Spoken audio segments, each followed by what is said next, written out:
ferny nourish bowl was my favourite dish today. It was full of colour, looked really appealing, also very healthy. And I think it'd be a big seller in canteens and tuck shops for staff as well as older students. The dish I liked today as well was the Mexican beef dish. It was really colourful, you could see the vegetables in it. It would be appealing to a lot of students. My favourite dish was definitely the butter chicken. I liked this dish because it was very easy, simple and cheap, and everyone would love it. My favourite dish was definitely the nourish bowl. I liked it because it was fresh, colourful, bright, and I think it would really appeal to the health conscious student and teacher.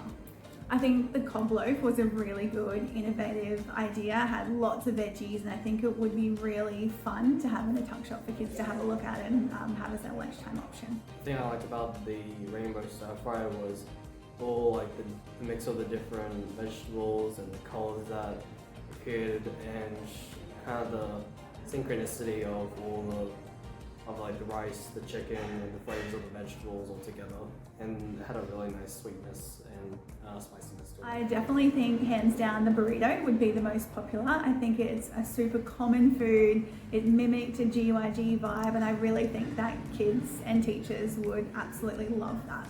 My favourite was the mini cob loaf because it was easy to eat and full of flavour. Butter chicken.